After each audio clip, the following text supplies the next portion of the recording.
શોર્ટ્સમાં પહેરેલો છોકરો 2011માં અને સર્વિસ રોડ પર જતો તો પપ્પાને કીધું પપ્પા મારે ડાન્સ ક્લાસ જવું છે અને આજે 2025માં એ છોકરાના પોસ્ટર લાગે છે. તો તમે મુંબઈ ફર્યા, પુણે ફર્યા, દિલ્હી ફર્યા, નવસારી, વડોદરા, સુરત, અમદાવાદ જગ્યા ફર્યા, તમે ડાન્સ કરીને આવ્યા, તમે ડાન્સ કોમ્પિટ કરીને આવ્યા, ત્યાંનો અનુભવ શું રહ્યો કે તમને ત્યાં એવું શું શીખવા મળ્યું કે વાવ કે આ જગ્યાએથી મને આ અચીવમેન્ટ મળી છે, હું અહીંયાથી આ રીતે આગળ જઈશ. હું 2011થી કરીને 2015 સુધી એક કૂવામાં હતો. કૂવામાં દેડકું હોય છે, દેડકું કૂવામાં હતો. જેને ખબર આપણે ડોલ લઈને પછી બહાર નાખીએ દેડકું કેવું બહાર નીકળે છે. તો 2011થી 2015 હું કૂવામાં હતો. 2016-17 પટ્યા પછી મને ફર્સ્ટ ફાધરે કીધું કે કંઈ ત્યાં દિલ્હી જવું છે માસીના ઘરે. મારી માસી રહે છે દિલ્હી. ઓકે. તો બોસ હું દિલ્હી ગયો. ત્યાં ક્લાસીસ તો નહીં, મેં એક મોટું ઝોન દેખ્યું, પેલો દરિયો હોય ને ડાન્સનો એ દેખ્યો. અને ત્યારે ખબર પડી અંદરથી બોલ્યો કે ભાઈ વસ્તુ તો અહીંયા છે. તમારી બેન દીકરીઓ જે છે એમાં તમે લોકો ગરબા ક્લાસ મૂકો છો, એટલે તમે જાણો છો કોણ છે ઓર્ગેનાઇઝર, કોણ છે કોરિયોગ્રાફર, કોણ છે, કેટલા વર્ષનો એક્સપિરિયન્સ છે. એમાં ભૂલ મા બાપની હોય છે કે જાણતા નથી. હું તો કહું છું કે ત્યાં નંબર બી લખાવો તો મા બાપના 2 નંબર લખાવો. અમારા ક્લાસીસમાં હું કહું છું, મારા ક્લાસીસમાં 2 નંબર બોલાય છે, ફાધરના 2 નંબર બોલાય છે. છોકરો આવ્યો આજ કેમ નહીં આવ્યો, કોલ અમારો કોલ રિટર્ન જાય જ છે ત્યાં કે છોકરો આવ્યો કે કેમ નહીં આવ્યો. તો પેરેન્ટ્સને એ બી ધ્યાન આપવું જોઈએ ને કે મારું છોકરું ક્યાં ગયું. તમારો મેઇન ગોલ શું છે કે હવે મારે ક્યાં જવું છે? એઝ એટલે કહું છું ને તો as a big artist performance બનવું છે, ઇન્ડિયાને રિપ્રેઝન્ટ કરવું છે.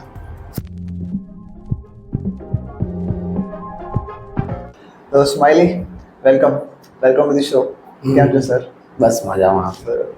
હવે સર સૌથી પહેલા તો હું તમને તમારું ઘણું વેલકમ છે કે તમે અમારા પોડકાસ્ટમાં આવ્યા, બરોબર. પણ જે હિસાબે તમારો એક્સપિરિયન્સ છે, મારા હિસાબથી તમારું 7-8 વર્ષનો એક્સપિરિયન્સ છે, બરોબર. એ હિસાબથી તમને શું લાગે છે કે જ્યારે તમે સ્ટાર્ટ કર્યું અને હાલ તમે જે રનવે ઉપર છો ત્યાંનો પહેલાના સમયનો અને હાલના સમયનો કેટલો ડિફરન્ટ છે? લાઈક એવું છે કે શોર્ટ્સમાં પહેરેલો છોકરો 2011માં અને સર્વિસ રોડ પર જતો તો પપ્પાને કીધું પપ્પા મારે ડાન્સ ક્લાસ જવું છે અને આજે 2025માં એ છોકરાના પોસ્ટર લાગે છે આપણે ગાયત્રી મંદિર એવી જગ્યાઓ. મૂળ બોલે આપણા સિટીના અંદર થઈ ગયું જગ્યા પર નાકા ઉપર લાગે છે. સ્ટ્રગલિંગ બહુ હતું, ગ્રોથિંગ બહુ હતું. ફેમિલીમાં ઝઘડા થયા, સામે બી આવ્યા. મારું ફેમિલી, મારો ફાધર લાઈક ગવર્મેન્ટ જોબર, એટલે ગવર્મેન્ટ જોબરમાંથી આ લાઈનમાં આવું ને બહુ મોટી વાત છે. તમારા ફાધર ગવર્મેન્ટ જોબમાં હતા? હા, અબેલ છે જ એ એઝ અ કોન્ટ્રાક્ટર તરીકે છે જી બોર્ડમાં, બરોબર. અને મારો ભાઈ ડિપ્લોમા કરે છે. એટલે બધા ડિગ્રી વાળા હોય છે. આ એક સ્ટ્રીટ આર્ટિસ્ટ લાઈફમાં બહુ આ વસ્તુ ચોઈસ બહુ કરવું મોટી વાત છે. અને શરૂઆત કરી દીધી તમારી સૌથી પહેલા? મતલબ એવું હતું કે પહેલા આપણે ગળીઓમાં ઘણી બધી શો નાખતા અને પછી એચડી હાઈસ્કૂલમાં ગયા. તો એચડી હાઈસ્કૂલમાં 3 વર્ષનો એક્સપિરિયન્સ, 8, 9, 10. ઓકે. એમાં સ્ટાફમાં કહી દીધું કે ભાઈ ડાન્સ તો અમારો ભાઈ એક જ હસમુખ જ કરશે. ત્યારે અમારા ક્લાસ ટીચર વ્યાસ સર હતા. તો અભ્યાસથી એમણે કહે છે કે તું ભલે એઝ અ સ્ટડી લાઈનમાં આગળ નહીં ગયો પણ ડાન્સ ફિલ્ડમાં તું આટલે પહોંચ્યો છે. એટલે ત્યાં બી અમે એઝ અ પરફોર્મન્સ ત્યારે વિપુલ શાહ કરીને પ્રમુખ હતા એ ટાઈમે, બરોબર. તો એ ટાઈમે મને એમ like first time nervous feel હતી કે ભાઈ 1000 પબ્લિક સામે નાચવું એટલે મોટી વાત હતી મારા માટે. પણ એ સ્ટાર્ટિંગ કર્યું ત્યારથી પછી મેં એક એબીસીડી કરીને Tanvir Soni as a my sir first guru, હા તન્વીર સર કરીને છે, એ એમના ક્લાસીસ મેં જોઈન કર્યા હતા. અને લાઈક 2 મંથ પછી મેં ક્લાસીસ મને કીધું હતું કે બસ માલી તું મારા ક્લાસમાં આવી જા. 2 મહિનામાં મેં આખું બેઝિક શીખી લીધું હતું, બરોબર. એ ટાઈમેથી એ લોકોને ખબર પડી કે આ છોકરો કંઈક આપણામાં છે. પછી મેં ટીમ વર્ક ચાલુ કર્યું. પછી લાઈક બહુ ક્લાસીસનું ટ્રેન્ડ એ ટાઈમે ઓછું હતું. કોઈ બી હોય છે, કોઈ બી સિટીમાં તમે કરી લો ફેસિલિટી ચાલે જ છે. ઓકે, મતલબ પોલિટિક્સ ચાલે છે. સ્પોન્સર દિલીન બધા મળેલા જ હોય છે કે ક્યાંને જીતાડવું છે કે નથી જીતાડવું, બધું પહેલી ફિક્સ હોય છે. તમારે ક્યાં મતલબ એમ કે કોઈનું ટેલેન્ટ જોઈ નહીં કરતા, જેને જીતાડવું હોય છે એને જીતાડે છે, બરોબર. તો એમાં તમારો અનુભવ કેવો રહ્યો છે? લાઈક મને સિરિયસલી કહું ને, મને ડીસામાં જે શો આવ્યો હતો એ શોથી ઘણું બધું સ્ટુડન્ટોને ઘણું બધું પબ્લિકને શીખવા મળ્યું. બટ એ શો પટ્યા પછી જે મોટો ગેપ રહ્યો છે ને 2016 થી 2025 સુધી 9 વર્ષ થઈ ગયા છે 9 વર્ષમાં એક ડીસામાં શો નથી આવ્યો. એના પાછળનું કારણ એ છે કે ગ્રોથિંગ ડીસા સ્પોર્ટ્સમાં, એજ્યુકેશનમાં આ તો ટોપ 1, ઓકે બટ આર્ટિસ્ટ ફિલ્ડમાં નથી. સિંગિંગ, એક્ટિંગ અને ડાન્સિંગ. હું તો એ કહું છું કે અમદાવાદ, સુરત, બોમ્બે, પુણે, દિલ્હી આવામાં આપણું જે છોકરું છે એને એક વસ્તુમાં ધ્યાન નહીં આપતા એ લોકો, બધી વસ્તુમાં. તો સ્પોર્ટ્સમાં બી જા, આમાં બી જા, સ્ટડી બી કર સાથે. પછી લાસ્ટમાં કેવું છે ખબર, જ્યારે છોકરો મોટો થાય છે, આમ સમજો 20-22 વર્ષનો, અને કોલેજમાં કશું ફેરવેલ પાર્ટી આવે છે, કોઈ ફંક્શન આવે છે, છોકરો ખુદને ખોદે છે અંદર કે મને ડાન્સ કેમ નથી આવડતો, મને સિંગિંગ કેમ નથી આવડતું. આ વસ્તુ આપણે ડીસાના જે પેરેન્ટ્સ છે એ લોકો માટે હું ખાસ કહીશ કે તમે આ વસ્તુ ધ્યાન આપો કે ડાન્સિંગ, એક્ટિંગ બહુ જરૂરી છે અને બે ટ્રેન્ડ ચાલે છે. સાચી વાત છે, સાચી વાત. ઘણા લોકો ગ્રેજ્યુએશન સ્કીપ કરીને આવા ફિલ્ડમાં આવવા માંગે છે કે અમારું ગ્રોથિંગ થશે, like one night and superstar. આ વસ્તુ બધા લોકો કહે છે કે ભાઈ આ વસ્તુમાં આવશો તો આ વસ્તુ બહુ બધું મળે. એટલે મારું તો ખાલી એટલું કહેવું છે પેરેન્ટ્સોને કે ભાઈ પ્લીઝ થોડું આ વસ્તુમાં બી સપોર્ટ કરો. તમારું કહેવા મતલબ કે જે ભણવાનું છે એ જરૂરી તો છે, પ્લસ ડાન્સિંગ, એક્ટિંગ, ગરબા આ બધુંમાં થોડું એને એના અંદરમાં નાખો, કેમ કે એનાથી તમને ઘણું બધું શીખવા મળશે, લાઈફના એક્સપિરિયન્સ તમને ઘણા મળશે, જે તમારા અનુભવ ઉડી રહ્યું છે. હા, ઓકે. તો સૌથી પહેલા તમે કહો કે જે તમારો 8 વર્ષનો એક્સપિરિયન્સ છે, બરોબર, એમાં તમે ગરબા ક્લાસ તમે જે ગરબા શીખ્યા, ડાન્સ શીખ્યા, એક્ટિંગ શીખ્યા, બરોબર, તો એમાં મૂળ લાઈક કે મેઇન પાથ શું છે કે એમાં શું વધારે મેટર કરે છે? સિરિયસલી કહું છું ને તો આ એક પેલો દરિયાનો મોજે જેમ છે કે ડાન્સ ફિલ્ડમાં અમારે ડાન્સ ફિલ્ડમાં કેવું હોય છે ખબર કે જ્યારે ડાન્સની સિઝન આવે ત્યારે એને વધુ ઉઠાડો, ગરબાની સિઝન આવે તો એને વધારો. હવે એક્ટિંગમાં તો હું બસ સિરિયસલી હું જીરો છું, હજી કહું છું. એક્ટિંગ બહુ ટ્રાય કર્યા, રીલ્સ વિડીયો બનાવવાના, ટિકટોક સ્ટાર તો બહુ બનાવવાનું ટ્રાય કરેલા પણ નહીં બન્યા. એના માટે ખાસ કરી કેમ કે જે સ્કિલ્સ તમને આપી છે એને તમે ઇમ્પોર્ટન્ટ આપો.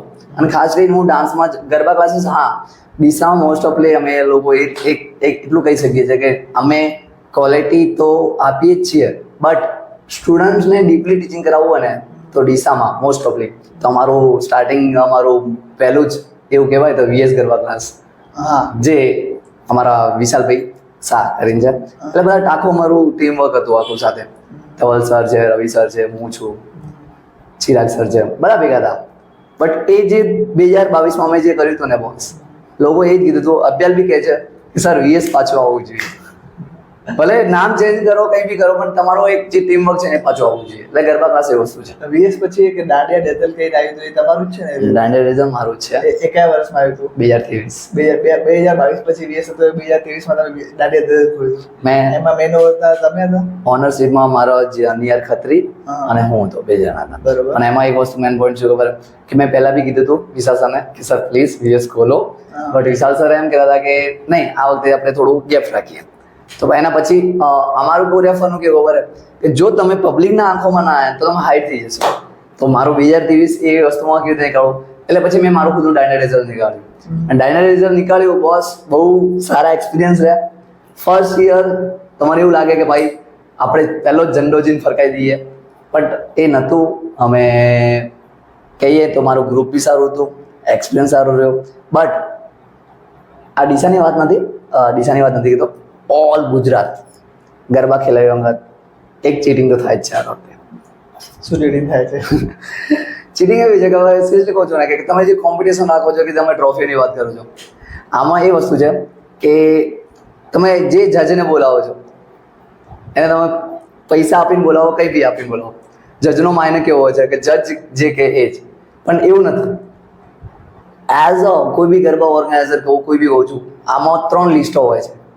ફર્સ્ટ એક જજ લિસ્ટ પાય હોય છે, સેકન્ડ એક સ્ટેજ એન્કર પાય લિસ્ટ અલગ હોય છે, અને થર્ડ જે ઓર્ગેનાઇઝર સ્પોન્સર્સ કંઈ બી આ લોકોને ઓળખાણ હોય છે કે ભાઈ મારા મામાના કે ફુવાના જે બી હોય છે આ લોકોને ઓળખાણ હોય છે, એ લિસ્ટ બદલાઈ જાય છે. અને એ ટાઈમે કેવું લાગે છે ખબર કે અમે 2-3 મહિના મહેનત કરીએ ગરબા ક્લાસમાં બોસ, અને એક નાઇટમાં જ્યારે રિઝલ્ટ બદલાઈ જાય ને ત્યારે કહેવાય ને કે અંદરની ખોટ, અંદરથી દુઃખ થાય છે કે ભાઈ બીજી વાર ગ્રુપને લઈને જ ના જવાય. સાચી વાત. ટ્રોફીનું મહત્વ નથી, એ જે ઇમોશન છે ને મારા સ્ટુડન્ટના ઇમોશન, હા. જે બી સ્ટુડન્ટ દર વખતે રોઈ જાય છે કે સર મેં કોસ્ટ્યુમ ઓફ 10,000 આપ્યા હતા, સર હું એમ રમવા માટે એટલી મહેનત કરી, સર મારા પગના આઈડિયા ફેલાઈ ગયા હતા, એમ લિટરલી કહે છે કે સર આટલું બધું કર્યું હતું બટ કેમ નહીં. એટલે મેં ડીસામાં તો આ એક્સપિરિયન્સ છૂટ નાખી છે કે તમને ડિઝર્વ કરતું હોય ને એને વસ્તુ મળે, ખાસ કરીને. મૂળ આ એક ખાલી આપણા સિટીની વાત નથી, ઘણા બધા સિટીની વાત છે અને ઘણી બધી જગ્યાએ આવું પોલ્યુશન રમાતું હોય છે. ખરેખર આ વાત સત્ય છે કે આવું થતું હોય છે. બોસ મારી આંખોના સામે જે માણસે જે વસ્તુ કર્યું ને એ વસ્તુનો જ રાજા બન્યો. બોલો હવે જાણે કે જેનો લગન એના લાડો, હા. સમજી ગયા ને, જે લગન એના લાડો, Yes, yes. એ જ વસ્તુ અમારી સામે જ. અને એ માણસ એ વસ્તુ રિપ્રેઝન્ટ કર્યું કે ભાઈ હું આ વસ્તુ કરું છું 5 દિવસનું, એમ જ એ માણસ ત્યાંનો રાજા બન્યો. રાજા બન્યા પછી શું કહે છે ખબર છે? મેન પોઈન્ટ, ફર્સ્ટ પોઈન્ટ, રાજા બની એટલે અમને તો બધું રિયાલિટી ખબર છે બધાને કે શું થયું છે. Yes. હવે એ લોકોને અમે કહેવા ના જઈએ કે એ લોકો અમારો બ્લેમ કરી દે કે તમે લોકો અમારા નિયમ તોડ્યા, રૂલ્સ તોડ્યા. બટ રિયાલિટી શું છે કે પબ્લિકના અંદરો અંદર વાતો થાય છે પણ બહાર કોઈ કહેવા નથી આવતું. સમજી ગયા ને? સાચો હીરો કોઈ કહેવા નથી આવતું. અને મારે, હું તો આર્ટિસ્ટ ફિલ્ડમાં છું બોસ. મને પૂછવા આવશો તો મારો તો જવાબ છે જ અમારા મોઢા ઉપર. બરોબર. એટલે ડીસાના 30 ઘરોમાં રાજા બનવાથી કંઈ નહીં થાય. તમે બહાર જાઓ, વલસાડ, નવસારી જાઓ અને ડીસાને રિપ્રેઝન્ટ કરો બોસ. આ તમે જો અંદર ગરબા ક્લાસીસ જે કહે છે ને કે ભાઈ અમે બેસ્ટ, બધા બેસ્ટ પ્રો મેક્સ છે બધા, મારા માટે બધા કિંગ જ છે. બટ ડીસામાંથી કોઈ રિપ્રેઝન્ટ કરો યાર. અમે ગરબા ક્લાસ વાળા સ્ટોરી મૂકશો કે ભાઈ અમારા આ ભાઈ, આ મારા બેન ડીસા ત્યાં જઈને કલાગુરુ, બેસ્ટ ચેમ્પિયન બનીને આયા. કઈ ડીસાનું નામ રૂજન. અરે ડીસા બહાર કોઈ ઓળખતું નતું બોસ. સાચી વાત છે. હું ખુદ દિલ્હી ગયો ને તો મેં કીધું ને કે ભાઈ કે તમે ક્યાંથી રિપ્રેઝન્ટ થાય, તો મેં કીધું ડીસા. ઓડિશા ક્યાં આવ્યું અને ડીસા ક્યાં આવ્યું? સાચી વાત. પાલનપુર એક જંકશન તરીકે છે ને, હવે ગ્રોથિંગ સારું છે, Yes. But as a Deesa ખાલી આર્ટિસ્ટ લાઈફમાં નથી. હું કહું છું ડાન્સમાં, સ્પોર્ટ્સમાં બહુ આગળ છે, ગ્રોથિંગમાં આગળ છે, ગ્રેજ્યુએશનમાં ડીસા બહુ ટોપ 1 છે. બટ ડાન્સ, એક્ટિંગ અને સિંગિંગ આ ત્રણમાં ડીસા નથી બોસ. કંઈ નથી દેખાતું. કે મતલબ આપણા છોકરાએ બહાર જઈને જે પોતાનું રિપ્રેઝન્ટ કરે તે ત્યારે ખબર પડે કે એકચ્યુઅલમાં જે સ્ટ્રગલ છે એ શું છે. અને ત્યાં જે તમે રિપ્રેઝન્ટ કરો તમને ખબર પડે કે ત્યાં તમે જે કરો છો, જે અહીંયા મતલબ કહેવાનો મતલબ કે ત્યાં ડાન્સ કરે છે ત્યાં અહીંયાનું તો કશું નથી આવતું. કહેવાનો મતલબ એમ. ઓકે, તો હવે મને એમ કહો કે તમે વચ્ચે મને જ્યારે આપણી મીટિંગ થઈ હતી વાત હા. કરવા માટે, ત્યારે તમે કંઈ સર્ટિફિકેટની વાત કરતા હતા. એ સર્ટિફિકેટની વાત શું છે? એ સિરિયસલી કહો છો ને કે તમે સમજી લો તમારો નાનો ભાઈ છે, તમારા નાના ભાઈને કંઈક તાવ આવ્યો છે, તમે જાઓ છો, તમે કયા ડૉક્ટર પાસે જશો? સર્ટિફિકેટ વાળા કે અનસર્ટિફિકેટ વાળા? નોર્મલી જો જઈએ તો સર્ટિફિકેટ વાળા. સર્ટિફિકેટ વાળા જઈએ છે. ડીસામાં એ જ વસ્તુ, ડીસાની મોસ્ટ ઓફલી બનાસકાંઠામાં કહું છું કે તમારા પાસે as a choreographer garba classes સર્ટિક ના હોય તો કંઈ વાંધો નહીં, પણ કોરિયોગ્રાફરનો એક્સપિરિયન્સ હોવો જોઈએ. કેટલા વર્ષ ક્યાં સર ક્યાંથી ગરબા ક્લાસ ચાલુ કર્યા હતા, કેટલો એક્સપિરિયન્સ છે, આપણી બેન દીકરીઓ સેફ્ટી છે કે નહીં, સમજી ગયા? અને સર્ટિફિકેટ એના માટે કે તમારો છોકરો 2 મહિના શીખે છે, એને કંઈ બી થયું શીખતા, સમજી ગયા? એનો 2 મહિનાનો એક્સપિરિયન્સ કેટલો રહ્યો, છોકરું કેટલું આગળ વધ્યું. એવરી યર્સ અપડેટ મારો છો તમે, ઇન્સ્ટાગ્રામમાં અપડેટ મારો છો ને, યસ. તો આ વસ્તુમાં અપડેટ આવવું જોઈએ ને. અને સર્ટિફિકેટ, હું તો કોને ડીસામાં કયા ગરબા ક્લાસમાં સર્ટિફિકેટ છે? મને આઈડિયા નથી. કોઈ નથી ને, સિરિયસલી કહું છું. અને ઘણા લોકો એવું છે કે 2 મહિના શીખ્યા અને 2000 તો એ લોકોના પોસ્ટર પર નામ હોય છે. સર કોરિયોગ્રાફરનું મિનિંગ એ છે કે તમારો એક્સપિરિયન્સ કેટલું, તમારે ટીચર બનાવો છે. ટીચર બનવું મોટી વાત છે બોસ. સિરિયસલી કહું છું, સ્ટુડન્ટ અને ટીચરમાં ડિફરન્ટ છે. કોઈ 5 જણા તાળિયા પાડવાથી કિંગ નથી બનાતું. કિંગ બનવા માટે તમે જે સીટ પર બેસો છો ને એનો એક્સપિરિયન્સ પૂછવાનો કે કિંગ કેને કહેવાય છે. એટલે હું એ જ કહું છું, જે લોકો પાસે સર્ટિફિકેટ છે ને બોસ, સ્ટુડન્ટ ખુદ બોલે છે કે ક્વોલિટી કેના પાસે છે, સર્ટિફિકેટ કેના પાસે છે, એક્સપિરિયન્સ કેના પાસે છે. હું તો ખાસ કરી ડીસા વાસીઓને એટલું જ કહું છું, ડીસા વાસીઓને બધાને કહું છું, બનાસકાંઠામાં જે બી ગરબા ખેલાયા લવર છે, કે તમે જે બી ગરબા ક્લાસમાં જો, ઓર્ગેનાઇઝર, કોરિયોગ્રાફર, એ લોકોનો એક્સપિરિયન્સ દેખો. ખાસ કરીને એ લોકો શું કરે છે, કેટલા વર્ષનો એક્સપિરિયન્સ છે, તમે કેટલા સુધી ગયા છો આગળ. પછી તમારા ભાઈ હોય, બહેન હોય કે તમારું ફેમિલી હોય, એને પછી એ મૂકો કે આ ગરબા ક્લાસમાં તું જા, તને બેસ્ટ રહેશે. અને એનો સ્ટુડન્ટને ફાયદો એ પડશે કે તમે દાખલા તરીકે તમે સુરત, મુંબઈ, નવસારી, વડોદરા, અમદાવાદ, પુણે, દિલ્હી, તમે બધી જગ્યાએ ગયા છો, તમે ત્યાં તમે ડાન્સ કરીને આવ્યા છો, ત્યાં તમે કોમ્પિટ કરીને આવ્યા છો, તો સ્ટુડન્ટ એલા પરથી કે એ બી જ્યાં એને ઉપર જવું હોય તો એને એક્સપિરિયન્સ થાય કે બકા તું ક્યાંથી જા, જો એ નહીં, જો એને જવું છે પણ એને એનો કોરિયોગ્રાફર અનુભવ નથી એ જતા પહેલા પડી જશે ને બોસ. એટલે ઘણા લોકો એ કહે છે કે ડીસામાં કંઈ નથી. ડીસાના જ ઘણા લોકો એવા મહેનતુ છે, આર્ટિસ્ટ છે કે જે લોકો દિલ્હી, બોમ્બે, અમદાવાદ, સુરત એ એક્સપિરિયન્સને ડીસામાં શીખવાડવા માંગે છે, પણ લોકો ટ્રસ્ટ ના કરે. લોકો એમ જ કહે કે ડીસામાં કંઈ નથી. હું તો કહું છું એકવાર તમારા જે બી કોરિયોગ્રાફર હોય છે એ લોકોની બેકગ્રાઉન્ડ હિસ્ટ્રી ચેક કરો કે સર કેટલા સુધી પહોંચેલા છે, પૂછો, રાઈટ, ત્યારે ખબર પડશે. ડાયરેક્ટ તો નહીં પહોંચી ગયો. સ્ટાર્ટિંગ પહેલું જે પગથિયું છે ને એ જ તમારે પાકું મળવું જોઈએ તો તમે ચડી શકશો. સાચી વાત. તમે પહેલા જ કાચા પગથી ચડી જાઓ અને પછી તમે બ્લેમ કેના પર કરો, ડીસા ઉપર, કે સર મને ડીસામાં કઈ ના મજા આવી, હું તો અમદાવાદ જઈશ. પણ ડીસામાં તમે કઈ જગ્યાએ જો છો એ તો ટિકિટ દેખો, એક ક્લિયર દેખો કે કઈ જગ્યાએ જાઉં છું. રાઈટ, 100% રાઈટ વસ્તુ છે. તો તમે મુંબઈ ફર્યા, પુણે ફર્યા, દિલ્હી ફર્યા, નવસારી, વડોદરા, સુરત, અમદાવાદ, બધી જગ્યાએ ફર્યા, ત્યાં તમે ડાન્સ કરીને આવ્યા, તમે ડાન્સ કોમ્પિટ કરીને આવ્યા, ત્યાંનો અનુભવ શું રહ્યો કે તમને ત્યાં એવું શું શીખવા મળ્યું કે વાવ, કે આ જગ્યાએથી મને આ અચીવમેન્ટ મળી છે, હું અહીંયાથી આ રીતે હું આગળ જઈશ. હું 2011 થી કરીને 2015 હતી એક કુવામાં હતો. કુવામાં દેડકું હોય છે, દેડકું કુવામાં હતો. દેડકું ખબર આપણે ડોલ લઈને પછી બહાર નાખીએ, દેડકું કેવું બહાર નીકળે છે. તો 2011 થી 2015 હું કુવામાં હતો. 2016-17 પટ્યા પછી મને ફર્સ્ટ ફાધરે કીધું કે કંઈ ત્યાં દિલ્હી જવું છે, માસીના ઘરે. મારી માસી રહે છે દિલ્હી. ઓકે. તો બોસ હું દિલ્હી ગયો, ત્યાં ક્લાસીસ તો નહીં, મેં એક મોટું ઝોન દેખ્યું, પેલો દરિયો હોય ને ડાન્સનો એ દેખ્યો. અને ત્યારે ખબર પડી, અંદરથી બોલ્યો કે ભાઈ વસ્તુ તો અહીંયા છે. ઘણા લોકો એવું છે શીખ્યા પહેલા જ પેલું એનું પદ મળી જાય છે, પણ શીખાવાનું પૂરી જરૂરી છે. પેલું નહીં અધૂરો ઘડો છલકાય ઘણો, આખા અવાજ સાંભળ્યો હોય તો એ જ વસ્તુ કહેવા માંગુ છું કે તમે પહેલા એને કેપેબલ બનો. સક્સેસનો મેઇન મિનિંગ શું છે ખબર? પહેલા હકદાર બનો, પછી જે તમે નહીં વિચાર્યું ને એ તમને મળશે. તો હું આજે આ વસ્તુમાં ગયો, ફિલ્ડમાં બોમ્બેમાં ગયો. બોમ્બેમાં મને વર્કશોપ બહુ એટેન્ડ કરી છે. હર્ષિતા ગૌતમ મેમ, અમારા જે કુણાલ નેગી સર છે, સાગર બોરા સર છે, ડાન્સ પ્લસ વાયમાં લે છે, સાગર બોરા સર છે, હિમાંશુ દુલાની છે. મેં એવા આર્ટિસ્ટો સાથે વર્કશોપ અટેન્ડ કરેલી છે બોસ કે જે લોકો તમે સમજી લો 1 મિલિયન 5 લાખ ફોલોવર્સ હોય છે. ફોલોવર્સ ડિપેન્ડ નહીં કરતું, પણ હું કહું છું કે બોલિવૂડ ઇન્ડસ્ટ્રીમાં એ લોકો આગળ છે. અને ખાસ નોયલ સર જે ડાન્સ પ્લસ 5ના વિનર છે, જન્મ ગ્રુપ છે એમનું, જે તમારા ફ્રેન્ડ પણ છે. હા, મારા ફ્રેન્ડ, મારો ભાઈ છે એક્ઝેક્ટ નોયલ સર. તો મને બહુ લાગે છે 2019 થી લઈને અમારે બોન્ડિંગ ખાસ છે. તો ઘણા લોકો સર કહે છે તમે રૂ ડાન્સ વચોવચ કેમ નાચો છો? એવું નથી. નોયલ સર જે લોકો ડિઝર્વ કરતા હોય છે, જે ગ્રુપમાં કરતા હોય છે, એ લોકોને આગળ સેન્ટરમાં આપે છે કે આ તું સારું નાચ્યો એટલે તું સેન્ટરમાં નાચ. નોયલ સર મને પાછળથી બેક પુશ જ કરે છે કે તું આગળ જા. અને હું તો ડીસામાંથી એટલા ને કેટલા કહું છું કે તમે વર્કશોપ અટેન્ડ કરો, તમારા માટે સારું રહેશે. તો તમને કંઈક શીખવા મળે. હા, ઘણું બધું શીખવા મળશે. ઓકે.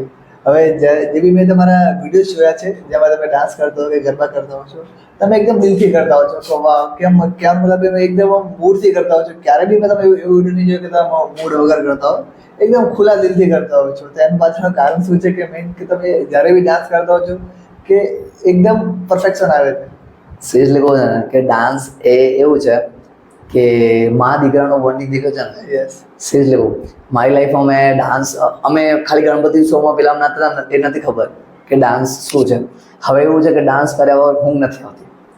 ઊંઘ ને ઊંઘ એમ મહેનત કરીએ તો ઊંઘ કમ્પ્લીટ આવે છે. સિરિયસલી કહું છું. અને ડાન્સ મારી ફિલ્ડમાં મને ઘણા લોકો, મારો ગ્રુપ હતું, કેટલા લોકોએ સ્કીપ કરી નાખ્યું, ગ્રુપ છોડ નાખ્યું. જો બેલ હું 2-3 જણા છીએ ફિલ્ડમાં, ગ્રુપ છોડ નાખ્યું છે. પણ એ લોકોને હું એકવાર ત્યાં એક જગ્યા લઈ જઈશ, એ જગ્યામાં હું યાદ કરાવીશ કે બસ આપણે અહીંયા બી જઈ શકીએ છીએ.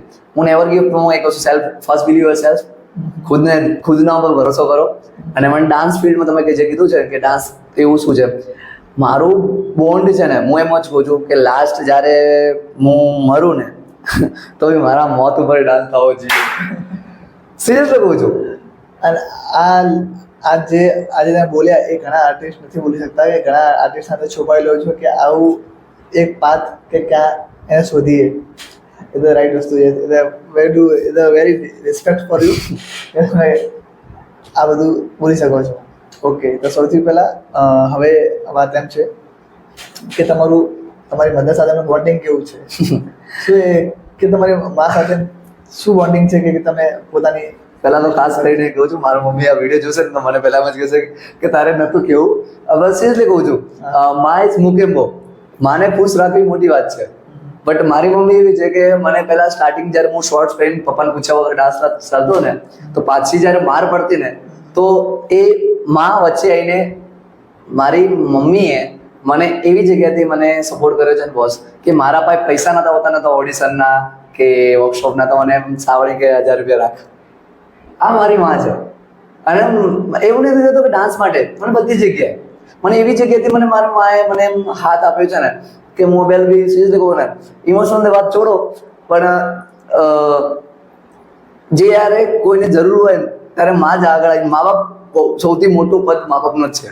અને મારી મમ્મીએ મને અભ્યાલ બી કીધું છે કે તું જ્યારે કોઈ બી રિયાલિટી શોમાં, એવું નથી કોઈ બી રિયાલિટી શોમાં એઝ અ ઓડિશન જશે ને, ત્યારે મારી મમ્મીનું જે હું ક્રેડિટ આપીશ ને બસ, ત્યારે ડીસા નહીં, ઘણા લોકો કહેશે કે બસ આ વસ્તુ છે. એટલે મારા માટે my first love my mom and second love my dance. Okay, તો હું મારા ડાન્સને પાછળ એના માટે રાખું છું, મારી મમ્મી છે એટલે હું છું બોસ. તમારામાંથી મેં એક પંક્તિ મેં કોપી કરી છે, જે હું તમારા માટે હું રિપ્રેઝન્ટ કરવા માંગીશ કે mother can be educated or not educated, but she is the best guide and last hope in the world when your falls your life. Right છે, સિરિયસલી કહું છું કે જે મેં તમારામાંથી કોપી કરી કે આ લાઈન બોલીશ, કેમ કે આ લાઈન મને દિલથી મને ટચ કરી ગઈ હતી કે ભાઈ તમે ઘણું મસ્ત લખ્યું છે એમના માટે. બરોબર. એક સેકન્ડ વસ્તુ છે કે તમે જે ગ્રેજ્યુએશનની વાત કરી, graduate boss 10th fail first of all, કે મમ્મી એ મા બાપે તો જે તમારે રસ્તો બતાડે છે એ રસ્તો ઘણી વાર પહેલા આપણે એવું લાગે ખોટો છે, પણ જ્યારે એ રસ્તો લાસ્ટ એન્ડ આવે ત્યારે ભાઈ મમ્મીએ તો સાચી વાત કીધી હતી બોસ, આ જ છે અહીંયા. કેમ મમ્મી વગર ટીચર નથી મળતી તમારે. યસ, એમનો અનુભવ બોલે છે કે આ બોસ આપણે કેનું જીવ પડે, મમ્મીનું, પપ્પાનું. બીજા પારકા તો કોઈ તમને કહેવા નહીં આવે કે આ જગ્યાએ જા. સાચી વાત છે. સિરિયસલી કહું, આ ફિલ્ડમાં હું તો કોને તમારે ટ્રસ્ટ કરવો ને તો મા બાપ અને ત્રીજું છે મારો દ્વારકાધીશ ભગવાન. બાકી જિંદગીમાં ટ્રસ્ટ ફર્સ્ટ યોર સેલ્ફ, બાકી ઓપ્શન છે બીજું કોઈ નહીં. ઓકે, તો તમે ભણ્યા કેટલું? હું 10 ફેલ. 10 ફેલ છો. એકચ્યુઅલી હું પણ 10 ફેલ છું. ઓકે, ચાલો. કેટલો દિવસ તો મારા આગળ ગયા તમે યાર. આજે ફેલ માણસ છે, ઘણા આગળ જાય છે. હા, સિરિયસલી કહું છું. તો તમે જ્યારે દિલ્હીમાં જાઓ છો, ગમે ત્યાં જાઓ, જે બી તમારા વર્કશોપ્સ થાય છે, હા, ત્યાં તમને કોઈ પૂછ્યું ક્યારે કે સ્માઇલ સર તમે કેટલા ભણેલા છો? દિલ્હી આવો કોઈ કિસ્સો એટલે કેવો ખબર, આપણે ગુજરાતમાં જ બનાસકાંઠાનો દાંતીવાડા યુનિવર્સિટીમાં. અમે ત્યાં કેવું છે ખબર, ત્યાં એ લોકોનું કંઈક દર વર્ષે કંઈક કોમ્પિટિશન થાય છે કોલેજો વચ્ચે વચ્ચે. તો અમે ત્યાં થરાદ કોલેજ ને એવી રીતે અમે ગયા બોસ. તો એઝ અ 15 દિવસ અમારે ત્યાં જે કોરિયોગ્રાફી કરવાની હોય છે, કોરિયોગ્રાફી પડ્યા પછી ત્યાં અમારે સિટિંગ બેસ્ટ છે. તો ત્યાં સિટિંગમાં કેવું ખબર, ગ્રેજ્યુએશન વાળા જે સિનિયર હોય છે, જુનિયર હોય છે, સિનિયર જુનિયર પછી પ્રોફેસર પછી જજ. તો અમારી સિટિંગ ક્યાંથી ખબર, આવી છે જજના બાજુમાં બેવાનું. તો એમ બેઠો ને તો પાછળ નીકળી લો. મેં કીધું સાલા બધા ગ્રેજ્યુએશન વાળા હોય, 10th ફેલ બેઠો. અને એમાં અમારું જે ગ્રુપની છોકરી હતી એ ગલતીથી પૂછી લીધું કે સર, એટલે વાત વચ્ચે બ્રેક પડી એટલે સર પૂછ્યું, સર તમે તમારું ગ્રેજ્યુએશન, તમારા વિશે કંઈ જાણવું હતું? તો એ છોકરી પૂછી લીધું કે સર તમારું ગ્રેજ્યુએશન કેટલા સુધી થયેલું છે? હું 10 ફેલ છું બસ, આમે કીધું હતું. બટ એનો રિસ્પોન્સ માઇકમાં કીધું? હા, માઇકમાં. ઓકે. એનો રિસ્પોન્સ એટલો બેસ્ટ આવ્યો મને કે સ્ટડી ઇમ્પોર્ટન્ટ નથી, તમારો સક્સેસ, તમે કઈ જગ્યાએ છો અને તમે અબેલ પબ્લિકને શું શીખાડો છો એ મોસ્ટ ઇમ્પોર્ટન્ટ છે. યસ, સાચી વાત. હા ને, ગ્રેજ્યુએશન જરૂરી છે ભાઈ. મેં તો સ્કીપ એના ભણવું પણ જરૂરી છે. હા, ભણવું જરૂરી છે. ભણતા નહીં, ભણવાનું છે. ગ્રેજ્યુએશન બહુ જરૂરી છે, સિરિયસલી કહું છું. હવે અબેલ હું એ મસ્તી મજામાં કહું છું એ વસ્તુ નહીં, પણ ગ્રેજ્યુએશન બહુ જરૂરી છે. મેં તો મારી કેમ કે કારણ એમ છે કે તમે અને મેં કોલેજ નહીં કરેલી, પણ અમે કોલેજ લાઈફ અમે ઘણી મિસ કરી છે કે કાશ અમે કોલેજ કરી હોત. બસ 10 પછી 11 12 ને કોલેજ લાઈફ દેખીને એવું લાગે કે ભાઈ આપણને જરૂરી હતી, બટ આર્ટિસ્ટ લાઈફમાં જ હતા એટલે એ વસ્તુ સ્કીપ થઈ ગઈ. સ્કીપ થઈ ગઈ, પણ જરૂર પણ એ જો અમે કોલેજ અમે કરી હોત તો આજે અનુભવ આખો અલગ હોત, એ મજા આખી અલગ હોત. રાઈટ વસ્તુ છે તમારી. ઓકે, તો મને એમ કહો કે જે ગરબા ક્લાસમાં જે લોકો ગરબા શીખવા જાય છે, તો સ્ટુડન્ટ સેફ્ટીમાં શું વધારો કરવા જેવું તમને લાગે છે કે કરવું જોઈએ? બસ સ્ટુડન્ટ સેફ્ટીમાં હજી કહું છું કે વચ્ચે એક 2 મહિના પહેલા એક બ્લેમ આવ્યો હતો ગરબા ક્લાસ ઉપર. બ્લેમ મતલબ પોઈન્ટ ઓફ વ્યૂ નોટ કરી દીધું કે આ ગરબા ક્લાસ, બધા ગરબા ક્લાસ એવા. બટ હું એક વસ્તુ કહું છું કે તમે તમારી બેન દીકરીઓ જે છે એમાં તમે લોકો ગરબા ક્લાસ મૂકો છો, એટલે તમે જાણો છો કોણ છે ઓર્ગેનાઇઝર, કોણ છે કોરિયોગ્રાફર, કોણ છે, કેટલા વર્ષનો એક્સપિરિયન્સ છે. એમાં ભૂલ મા બાપની હોય છે કે જાણતા નથી. હું તો કહું છું કે ત્યાં નંબર બી લખાવો તો મા બાપના 2 નંબર લખાવો. અમારા ક્લાસીસમાં હું કહું છું, મારા ક્લાસીસમાં 2 નંબર બોલાય છે, ફાધરના 2 નંબર બોલાય છે. છોકરો આવ્યો આજ કેમ નહીં આવ્યો, કોલ અમારો કોલ રિટર્ન જાય છે ત્યાં કે છોકરો આવ્યો કે કેમ નહીં આવ્યો. તો પેરેન્ટ્સને એ બી ધ્યાન આપવું જોઈએ ને કે મારું છોકરું ક્યાં ગયું. રિટર્ન હે આવ્યો, ટ્રસ્ટની વાત નથી. તમે ગરબા ક્લાસમાં પ્લેન આવો છો, ગરબા ક્લાસ વાળા કેટલા સુધી શોપિંગના સેન્ટર સુધી, પછી અમારા નીચે પાર્કિંગ એરિયામાં તમે સ્ટુડન્ટ ના પાડી છે બસ કે તમારે નીચે નહીં ઉભું રહેવાનું, ક્લાસીસમાં આવીને બેસો તો બેસવાનું. અમે આટલી સેફટી આપી છે, પછી બહાર તો સેફટી ગરબા ક્લાસ વાળા ક્યાંથી આપે? સાચી વાત છે, બહાર તો ના. સિરિયસલી કહું છું, તમારે પેરેન્ટ્સને એ વસ્તુ દેખવું જોઈએ. બાકી ગરબા ક્લાસ વાળા બધા ગરબા ક્લાસ વાળા સેફટી આપે જ છે, બટ તમે દેખો કે યાર મારો છોકરો અહીંથી રાજપીપળી જાય છે, એ પહોંચ્યો કે નહીં પહોંચ્યો. રાઈટ. તમે ટ્રસ્ટ કરતો છો કે છોકરું પહોંચી ગયું, અને હવે તો છોકરા એવા મા બાપને જૂઠ બોલી દો મોઢા ઉપર કે પપ્પા મારે ટ્યુશન એક્સ્ટ્રા છે. મને ટ્યુશન એક્સ્ટ્રા ના હોય, એ લોકોનું પિક્ચર દેખતા હોય છે. રાઈટ. તો આ વસ્તુ હવે એ પિક્ચર ટોકીસ બંધ કરવા જશો તમે? ના, ડેફિનેટલી વસ્તુ છે ને, તમે બ્લેમ નાખો છો, વસ્તુ રાઈટ છે. પણ ગરબા ક્લાસ વાળા, હું તો કહું ગરબા ક્લાસીસમાં જઈને તમે દેખો કેટલી તમારે સેફટી આપે છે. ફર્સ્ટ ઓફ ઓલ તો રાઈટ શું છે, કેમ કે 2 મહિના નથી વાત, આ ટ્રસ્ટની વાત છે. આ આગળની જનરેશનને જો ગરબા ક્લાસ બંધ થઈ ગયા, લોકો બંધ કરવા માંગે છે કે ગરબા ક્લાસ બંધ કરો, આવું થાય છે. પણ પેરેન્ટ્સની આમાં પહેલી મેન મોસ્ટ ઓફલી જ્યારે તમે જોઈનિંગ કરો છો, ડેટ, તમારા નંબર લખાવો છો. હવે વચ્ચે તમે મારા આધાર કાર્ડ ચાલુ કરી નાખ્યું તો બોલો શું? આધાર કાર્ડ, આઈડી. યસ. આપણે હિન્દુ ધર્મને ફર્સ્ટ કે આપણે હિન્દુ, અમારા ગરબા ક્લાસ આખા દિશામાં ગરબા ક્લાસમાં કે હિન્દુ ધર્મની દીકરીઓની સેફટી માટે પહેલું આધાર કાર્ડ અમે ચાલુ કર્યું હતું DDGCમાં, ડાયરેક્ટરમાં, કે આધાર કાર્ડ લાવો બધા ભાઈ. હું એક કોરિયોગ્રાફર ઓનર હતો DDGCમાં, ડાયરેક્ટર ગરબા ક્લાસીસમાં, કે પહેલું મેં આધાર કાર્ડ ડિલીટ કર્યું હતું કે તમારું ફોર્મ સાથે આધાર કાર્ડ સાથે ફોટો, શેના એના માટે સેફટી માટે. તો જો કોરિયોગ્રાફર ઓનર વિચારી શકતા હોય તો એ મા બાપને વિચારવું પડશે પોતાના છોકરા માટે. સાચી વાત છે, કેમ કે જો મા બાપ અવેર હશે, આજે એમને અવેરનેસ આવશે તો આગળ જઈને છોકરામાં જે અવેરનેસ આવશે કે ઇન ફ્યુચર એમના બી છોકરા સાથે કે એ બી અવેર રહેશે કે કઈ જગ્યાએ ક્યાં જગ્યાએ કઈ મોકલું, કઈ સેફટી રાખવી. એટલે તમારો પોઈન્ટ ઓફ એકદમ કરેક્ટ છે. જે છે તમે કીધું કે તમે આધાર કાર્ડ મંગાવો છો, તે ઇઝ અ ગુડ થિંગ કે એ હોવું જોઈએ, જરૂરી છે. તેમાં દેખો શું છે, આ તો ગરબા ક્લાસ હતું, ટ્યુશન ક્લાસીસ, સ્કૂલ, તમે એના સ્કૂલો પર કેસ કરવા જાઓ ને બોસ. જીમ છે, કહે છે કે ભાઈ અમે જીમ જઈએ છીએ, અવેલેબલ છે. હું તો એ કહેવા માંગુ છું, તમે જે ટ્રેન્ડિંગ આવતું એને પોઈન્ટ ઓફ મત કરો કે આજ ગરબા ક્લાસનો ટ્રેન્ડ છે એટલે અમારે ટ્રેન્ડિંગ કરતું ના. આ વસ્તુ બહુ ખોટી છે.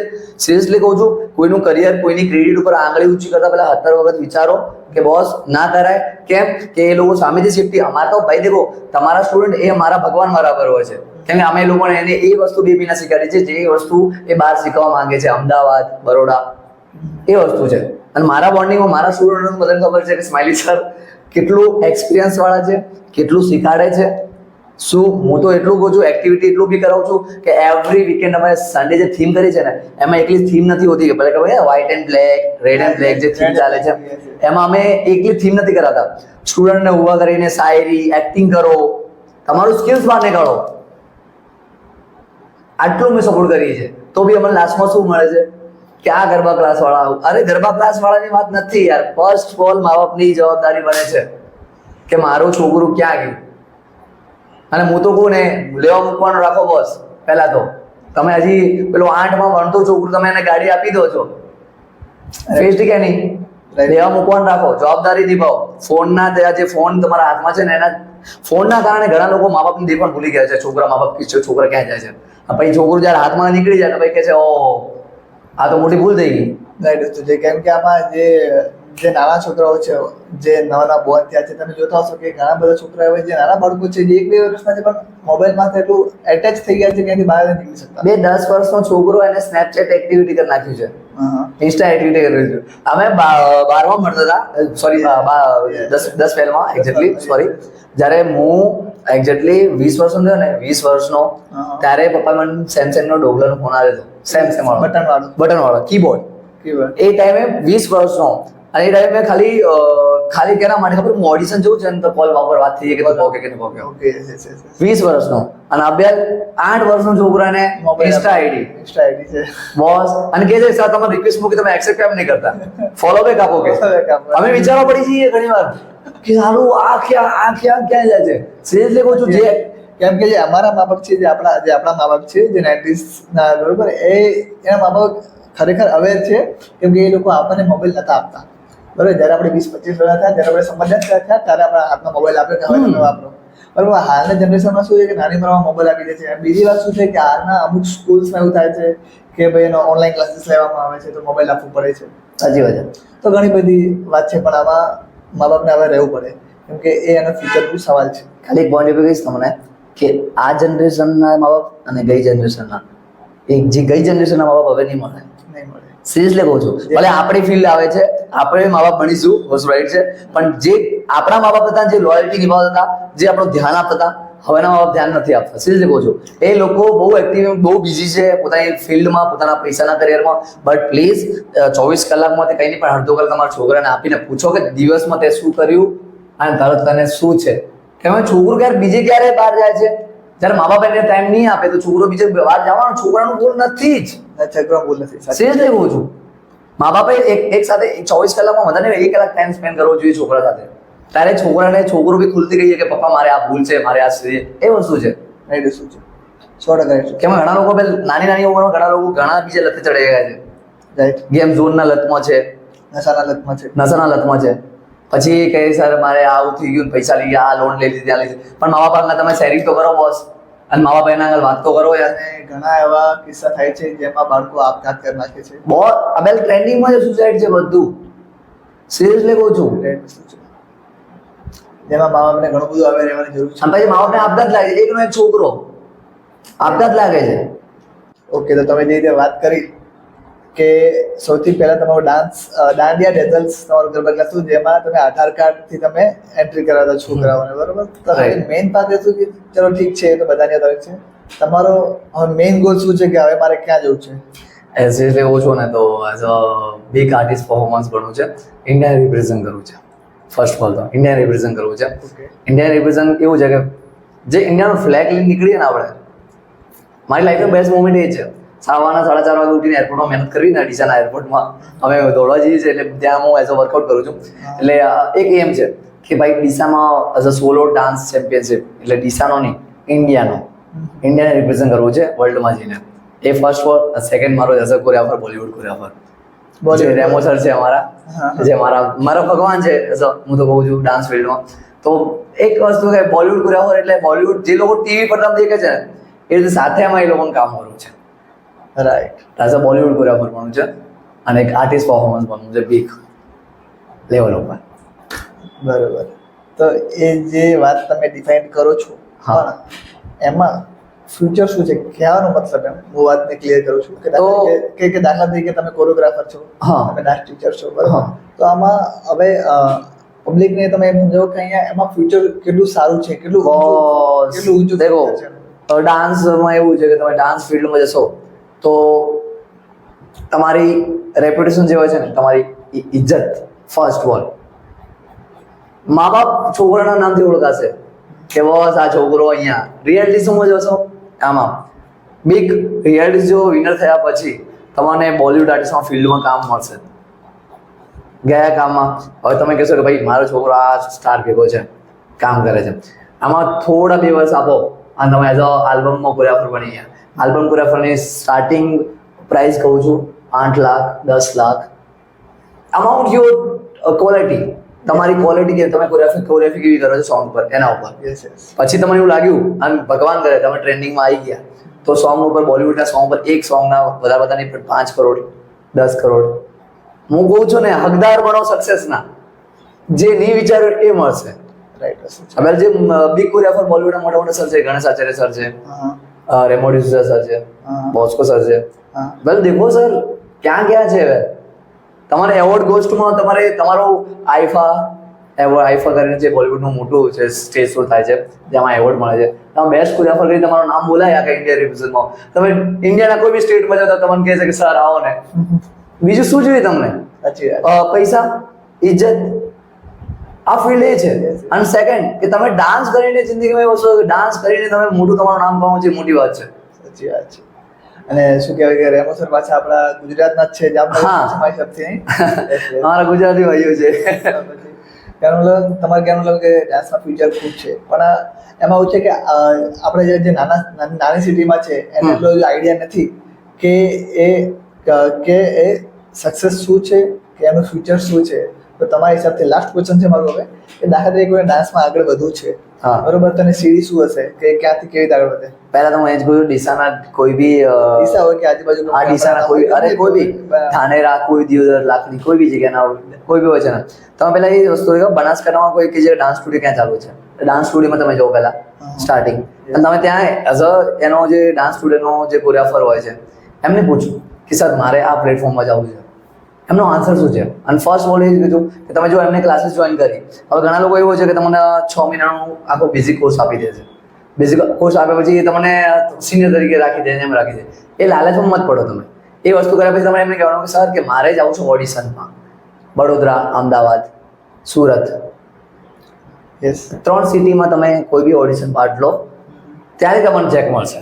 જે કેવો મળશે ખબર કે આ ઓડિશનમાંથી તમને એક કડી જોઈન થશે કે બરોડા ગયો હતો કે અમદાવાદ ગયો હતો, ત્યાંથી મને કોન્ટેક્ટ ક્લાસીસ કોન્ટેક્ટમાંથી મળ્યો તો હું બોમ્બે ગયો. બોમ્બે પછી બોમ્બે આર્ટિસ્ટમાંથી ફિલ્ડમાં મને બહુ ટાઈમથી શોર્ટ ટાઈમમાંથી તમને લોકો ત્યાં as a king dance studio કરી મોટી એકેડમી છે, બિગ ડાન્સ સેન્ટર કરીને છે, એવા ક્લાસીસમાં તમે જશો, તમારું રિયાલિટી શો, તમારું પ્લેટફોર્મ, આલ્બમ, બોલિવૂડ આલ્બમ, તો બધું મળી જશે. બટ પહેલું પગથિયું તમે ક્યાં જો છો એ તમારો નિર્ભર કરે છે. કહેવાય છે ને મારો ટાઈમ વેસ્ટ જતો રહ્યો બસ, આ રસ્તો નતો જવાનો, આ રસ્તો ભૂલી ગયો, એ વાત છે. મારું કહેવાનું આ વસ્તુ છે, બીજું કઈ નથી. ઓકે, તો સ્માઇલી સર તમારી સાથે વાતચીત કરીને ઘણી મજા આવી અને best of luck. Thank you so much. આગળ વધો. હું તો ખાલી એટલું જો ફાઇનલી શૂટ થઈ ગયો મારો, બહુ ટ્રાય કરતા હતા પહેલેથી કે સર મને એમને બહુ કોન્ટેક્ટ કર્યા, બસ કીધું કે યાર. અને ખાસ કરીને એ વસ્તુ કહું છું કે ડીસામાં પોડકાસ્ટ હોય છે, બટ સર મને બહુ મોટિવેશન આપ્યું છે. અને હું એમને એમ જ કહું છું કે તમે આવી રીતે જ આગળ વધતા રહો બસ. બહુ અમારા માટે મોટી વાત છે કે આ ડીસાના ટાઉનમાં તમે પોડકાસ્ટ ચાલુ કર્યું, અને અમારા જેવા લોકોને આર્ટિસ્ટોને સપોર્ટ કરવા ડીસાની પબ્લિકને ખબર પડે કે આ લોકો કોણ છે. જાણકાર છે. તમે જે અમને જણાવ્યું એ જ તમારે હું કહું છું કે બોસ આમને સપોર્ટ કરો, અને ખાસ કરીને subscribe YouTube channel. First of all seriously કહું છું, તમારી એક સબસ્ક્રાઇબ માણસને ક્યાંથી ક્યાં પહોંચાડે છે. ઓકે, તો પહેલો એ જ કહું છું, બીજું કંઈ નહીં. And thank you so much for watching this video. Okay, thank you sir.